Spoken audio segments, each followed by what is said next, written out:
YSR Congress party నేత తాడిపత్రి మాజీ శాసనసభ్యులు కేతిరెడ్డి పెద్దారెడ్డి గారు తాడిపత్రి వెళ్ళడం సంచలనం సృష్టిస్తోంది. ఎందుకంటే షూటీలు ఏదైతే హైకోర్టు బెయిల్ మంజూరు చేసింది, షూటీలు సమర్పించేందుకు 5 రోజులుగా ప్రయత్నిస్తున్నప్పటికీ పోలీసులు స్పందించలేదు. ఈ నేపథ్యంలోనే నేరుగా తాడిపత్రికి వెళ్లారు కేతిరెడ్డి పెద్దారెడ్డి. ఒకసారిగా పోలీసులు ఉలిక్కిపడ్డారు. అప్రమత్తమైన పరిస్థితి కనిపిస్తోంది. తిరిగి అనంతపురం దాకా కేతిరెడ్డి పెద్దారెడ్డిని తీసుకొచ్చిన వాతావరణం కనిపిస్తోంది. ఈ మొత్తం పరిణామాలకు సంబంధించి మనతో మాట్లాడేందుకు పెద్దారెడ్డి గారు మన ముందున్నారు. పెద్దారెడ్డి గారు చెప్పండి, ప్రధానంగా బెయిల్ మంజూరైన తర్వాత వెంటనే షూటీలు సమర్పించాలి కదా, ఎందుకోసమని ఈ కాంట్రడిక్షన్ అంతా ఏర్పడింది? తాడిపత్రి అల్లర్ల కేసులో 4 క్రైమ్ నెంబర్లో నాకు హైకోర్టు బెయిల్ ఇవ్వడం జరిగింది. షరతులతో కూడినటువంటి బెయిల్ ఇవ్వడం జరిగింది. దానికి షూటీలు ఇచ్చేదానికోసం నేను అక్కడ ఉన్నటువంటి అధికారులను ఒక 10 సార్లు ఫోన్ చేసి అడగడం జరిగింది. వాళ్ళు కూడా ఇంకా కొద్ది రోజులు ఉండండి, మేము షూటీలు తీసుకుంటామని చెప్పారు. లాస్ట్కు నేను రిక్వెస్ట్ చేశాను, ఎస్పీ ఆఫీస్కి వచ్చి నేను అక్కడైనా కానీ తీసుకుంటా అని చెప్పి వాళ్ళు దాన్ని బేఖాతరు చేశారు. ఈ స్కూట్నీలు ఇచ్చినప్పటి నుండి నేను తాడిపత్రి కాన్ఫరెన్స్లో పోకోకుండా 15 రోజుల వరకు బయట ప్రాంతంలో ఉండాలనేది దాంట్లో హైకోర్టు ఆర్డర్లో ఉంది.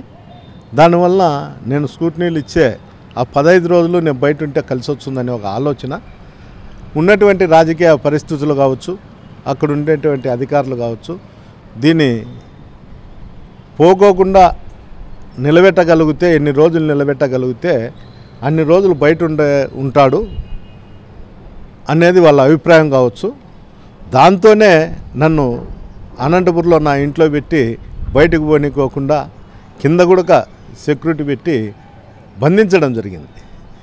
దీనికన్నా నేను కోర్టులో ఆ రోజు ఇంటీరియం బెయిల్ హైకోర్టులో ఇకపోయింటే, నేను సరెండర్ అయింటే జైలు నుండి నేను ఇంటికన్నా పోయేవాడిని. అప్పుడు కూడా నాకు ఆ ఇంటీరియం బెయిల్ వచ్చిన దానివల్లనే నేను బయట ఉండడం జరుగుతున్నది.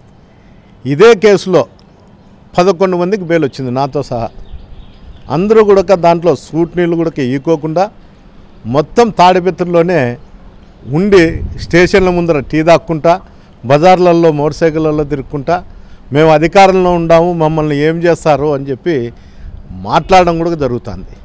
నిన్న కూడా మున్సిపల్ చైర్మన్ ప్రభాకర్ రెడ్డి పదే చెప్పారు, నేను స్కూట్నీలను అరెస్ట్ చేస్తానని చేసుకోండి అని. పోలీస్ వ్యవస్థ పైన ఒక ఛాలెంజ్ చేస్తున్నాడు, వరాతరాన్ని కూడా మాట్లాడుతున్నాడు. నేను ఈ ఎలక్షన్లు అయిపోయినప్పటి నుండి ఒక 3 సార్లు మున్సిపల్ చైర్మన్ ప్రభాకర్ రెడ్డి అధికారులను, ఐపీఎస్లను, ఐఏఎస్లను, డిఎస్పీ క్యాడర్ ఉండే వాళ్ళ అధికారులను కనీసము వాళ్ళకు ఇవ్వాల్సిన గౌరవం కూడా ఇవ్వకుండా ఇష్టం వచ్చినట్లు మాట్లాడడము, వాళ్ళు కూడా కనీసం సుమోటో కింద కేసు కూడా కట్టలేక వాళ్ళు కనీసం మాట్లాడలేకున్నారు. ఏంటి నువ్వు మాట్లాడుతుండవు, పద్ధతి మార్చుకొని. అంతేకాదు, ఆ BS3 BS4 వెహికల్లో ఈడీ అటాచ్ కూడా అయింది, వాళ్ళ ప్రాపర్టీస్ కూడా కేసులలో ఉన్నాయి. ఎవరన్నా కానీ రాజకీయాల్లో ఉన్నప్పుడు పైన ఉన్నటువంటి లీడర్లు చెప్పినా, లేకపోతే అక్కడ ఉన్నటువంటి శాసనసభ్యులు కానీ వాళ్ళ సొంత నిర్ణయం కావచ్చు, పైన నుండి వచ్చిన దాంట్లో మేము కూడా ఆ BS3 BS4లో లెటర్ ఇవ్వడం జరిగింది. అప్పుడు ఉండేటువంటి అధికారులు దాన్ని ఎంక్వైరీ చేసి కేసులు పెట్టడం కూడా జరిగింది. ఇప్పుడు అధికారులందరినీ టార్గెట్ చేస్తాడు. ఇతను రౌడీ మామూలు వసూలు చేసేది ఆనవాయితీ. అంతెందుకు, ఇప్పుడు పోయి మటకా ఎంత ఉందో అది చూడండి. నేను ఎమ్మెల్యేగా ఉన్నప్పుడు ఎట్లుండేది తాడిపత్రి ప్రాంతంలో, ఈరోజు ఏ విధంగా ఉంది. మటకా, బంగ్యాకు, కార్డ్స్, అందరు లీడర్లకు ఇతనే కూర్చొని భాగాలు పంచుతాడు. నువ్వు ఒక ఏరియాలో, నువ్వు ఒక ఏరియాలో మీకు ఓవర్లోడ్ అయితే కన్నా పలానానికి ఓవర్లోడ్ అయ్యింది, ఏరియా వాళ్ళకి ఇవ్వకూడదని.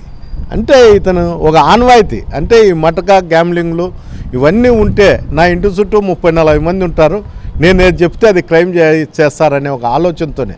అందుకే అతను నిర్భయంగా చెప్తాడు, నేను ఎక్స్ఎమ్మెల్యేను పంచలూడికి కొడతా అని. అయ్యా ప్రభాకర్, నువ్వు పంచలూడికి కొడతా అంటేనో కొట్టించుకోనికేమో మేమేమో అమాయకులం కాదు. కొడితే దాన్ని అడ్డుకోవడానికి మాకు దేవుడు ఇచ్చినాడు ఆ శక్తి. నువ్వు కొట్టినప్పుడు నేను ఆలోచన చేస్తా, నీకు కూడా కుటుంబం ఉంది, నాకున్నట్లే నీకు కుటుంబం ఉంది. అది ఒకటి దృష్టిలో పెట్టుకొని నువ్వు కొట్టనీకైనా కొట్టు, చంపనీకైనా చంపు, నువ్వు సర్వస్వం కోల్పోయేదానికి సిద్ధంగా ఉంటావు కూడా.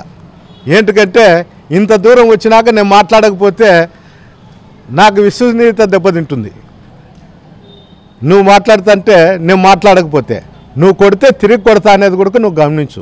తాడిపత్రిలోకి రానివ్వనని ఛాలెంజ్ చేస్తున్నారు ప్రభాకర్ రెడ్డి గారు. అంటే ఎందుకోసమని ఇంత ఘాటుగా వ్యాఖ్యానిస్తున్నారు? మిమ్మల్ని మీ కొడుకుల్ని కూడా జిల్లా బహిష్కరణ చేయాలని కూడా డిమాండ్ చేస్తున్నారు. వాడెవడు జిల్లా బహిష్కరణ చేయనీకి? వాడేమన్నా నా ఇంట్లో పాలేరా? వాడు మానుకుంటే నా వ్యవసాయం అంతకుంటూ వాడికి, వాడు మానుకుంటే నాకు డ్రైవర్ లేకుండా పోతాడనేకి.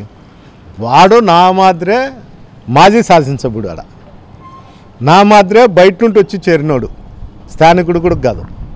నన్ను వాడు బహిష్కరించేది వాడేవుడు? మేమే నాకు 87,000 ఓట్లు వేసినారు. ఆ ప్రజలంతా వాడిని తిరస్కరించినారు. రే నువ్వు మా వానివే కాదు, మా వింద నీకు ఎలాంటి హక్కులు లేవని తిరస్కరించినారు. అట్లాంటోడు నా వెనకల 87,000 మంది ఓటర్లు నా వెనకలు ఉన్నారు. అందువల్ల ఇట్లాంటోళ్ళు నన్ను బహిష్కరించేది చేసేదేం లేదు.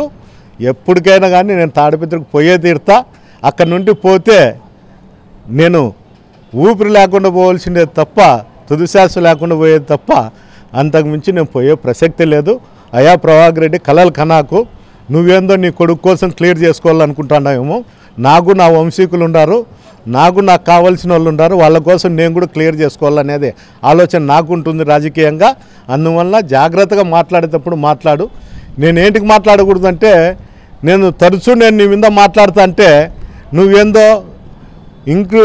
నువ్వేదో పిస్టేజ్కి పోయి గ్రామాలలో కక్షలు కార్పణాలు పెడతావని ఒక ఆలోచనతోనే నేను మాట్లాడలేకున్నాను. దయచేసి నువ్వు ఆలోచనలు మార్చుకో. గతంలో ఏ విధంగా ఉన్నదో తాడిపత్రి ప్రాంతం ఆ విధంగా ఉండేదానికి ప్రయత్నం చేయి. నువ్వు చేయకపోతే దాని ఆలోచనలు సడలి ఆలోచనలు కూడా మారుతాయి. తాడిపత్రి ప్రజలకు మీరు ఏ విధంగా భరోసా ఇవ్వాలనుకుంటున్నారు? తాడిపత్రిలో ఏ అనుచరులకు కానీ, తాడిపత్రి కార్యకర్తలకు కానీ, నాయకులకు కానీ ఏమొచ్చినా కూడా వాళ్ళకు నేను అండగా ఉంటా అనేది నేను ఖచ్చితంగా చెప్పగలుగుతా. మా లీడర్ జగన్మోహన్ రెడ్డి గారు ఆశీస్సులు ఉన్నంత వరకు తాడిపత్రి వదిలే ప్రసక్తి లేదు. తాడిపత్రిలో ఉండే ప్రతి కార్యకర్తను కూడా కాపాడుకునే దానికి ఆహర్నిశలు కృషి చేస్తాను. మొత్తం మీద తాడిపత్రి నియోజకవర్గాన్ని వదిలేదని ఖచ్చితంగా అక్కడి నుంచే రాజకీయాలు చేస్తానని చాలా స్పష్టంగా పెద్దారెడ్డి గారు పేర్కొంటున్నారు. జేసీ ఒత్తిడితోనే పోలీసులు వ్యవహరిస్తుండడం చాలా బాధాకరమని చెప్పి చాలా స్పష్టంగా ఆవేదన వ్యక్తం చేస్తున్న పరిస్థితి కనిపిస్తోంది. వీడియో శ్రీనివాస్ శివాడి సాక్షి న్యూస్, అనంతపురం జిల్లా.